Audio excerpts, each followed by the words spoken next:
These 4 points are advocate for lower tuition fees, engage with the startup community, create off-campus housing listing, and petition for student-friendly transportation. We also have Julie Ross, who will advocate to increase diversity and accessibility of transportation by exploring the idea of car rental program and anticipating UTSC and UTSG shuttle bus service. He also says he will be bringing the outside world into UTSC by working with community groups to have more programs on campus that also provide students with leadership opportunities. Julie will also advocate for an affordable post-secondary education system by fighting against annual 5% tuition increase and working towards making the liberal 30% grant into a permanent tuition-free reduction.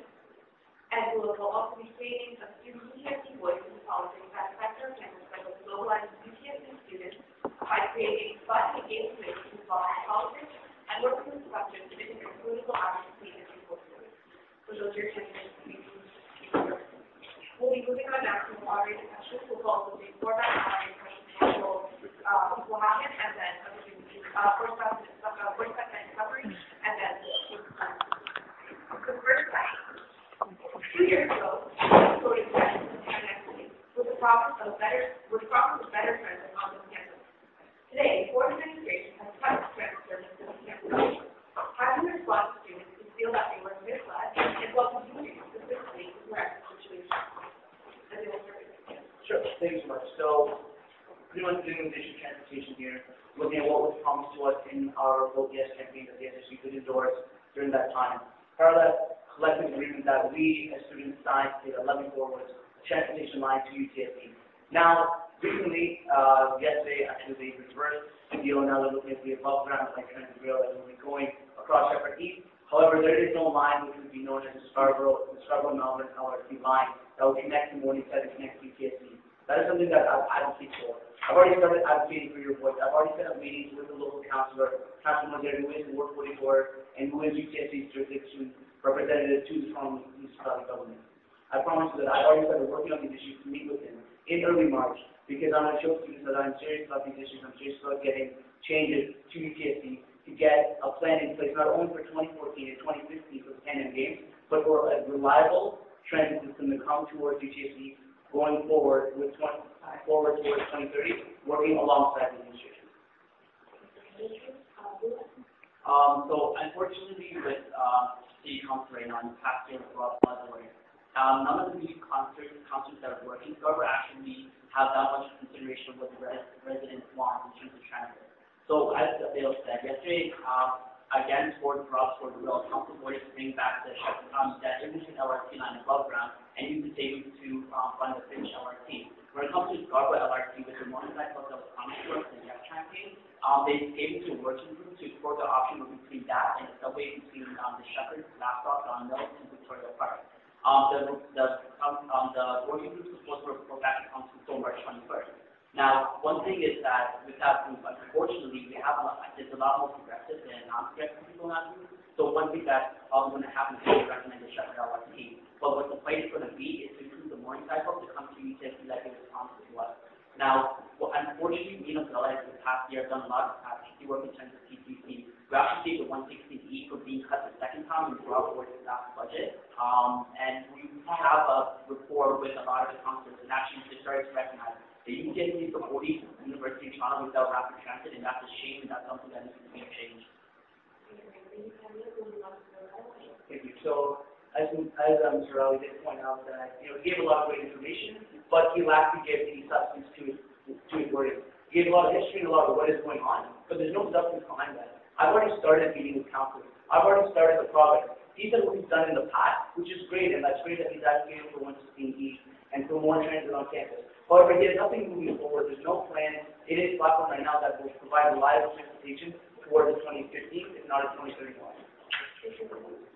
Well, I've been working with you guys all the last 8 months, so this is something that's been a constant issue, that's constantly pushing, that me and Abdullah have done in the past couple of months. Something called the Code Red deal, advocacy group that actually advocates for a lot of transit, and they were one of the main people responsible for actually bringing the issue to light and actually making confirmation choice yesterday. I've been working with them closely, and I've actually been in interaction with them at the meeting.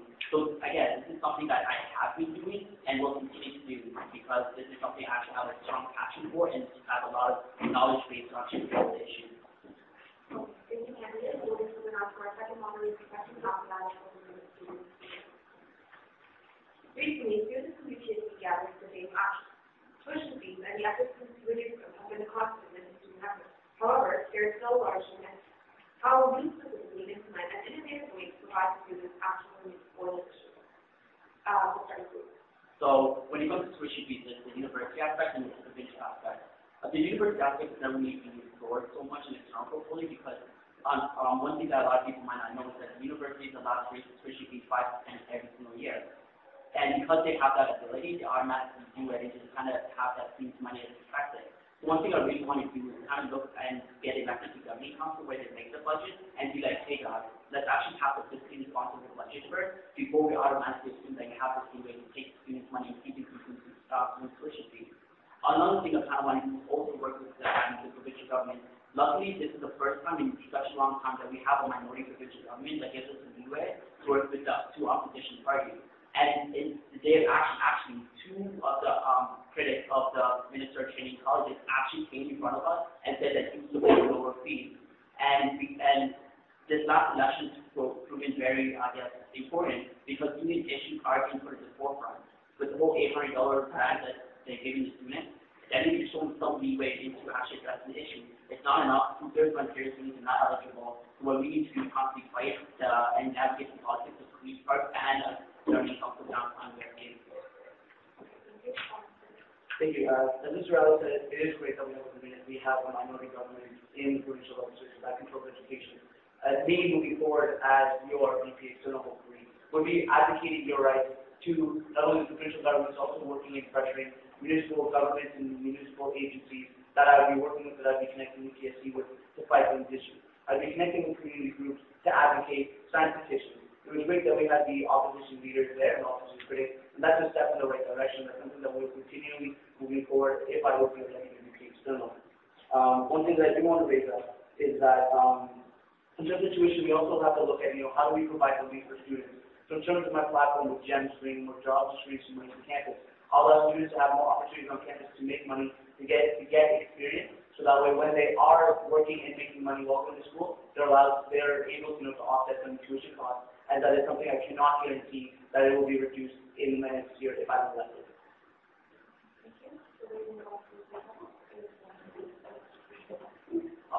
So the aspect of actually providing relief is something that's very, very important. And one thing that I think we should really be doing as SCSU is kind of navigating trying to get more jobs for students. The volunteer network program is very good at that, but then how do you take the volunteer experience into actual tangible jobs that students can actually apply for and actually get? I've been working with a lot of community groups, and a lot of community groups kind of have been, from what I've been talking about the possibility of actually trying to maybe integrate the volunteer network program into kind of the stepping stone into their actual organization.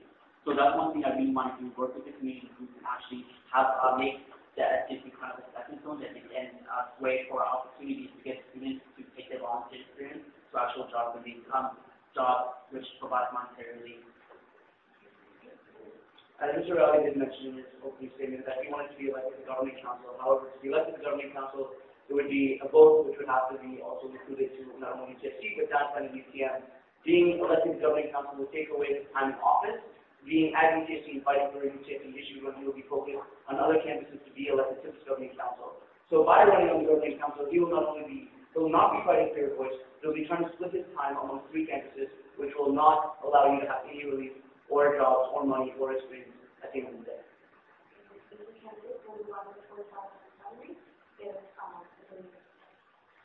Sure. So as you can see, looking at the platform of external, I have a plan in motion. I'm ready to work for the students.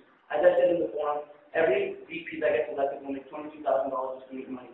You should know who you're paying for that money. You should be knowing what exactly you're getting out of that. Not only tangible things that you can see in the next year, but things that will be set up for the next 5, 10, 20, 30 years. That's something that I promise to bring you, to bring that foundation for the future, or bring you short-term relief. Something that I will advocate for is for your voice. Bring you more gems, more jobs, experience, and money onto this campus. I want you to remember that this is an individual race. You all sitting here are individuals. You have an individual choice. You don't necessarily have to pick members of this slate. You can pick all of them, some of them, or none of them, and I want you to remember that. So let me just quickly just the government comp issue. Even if I get an extra or not, government comp is actually a portion of the external portfolio.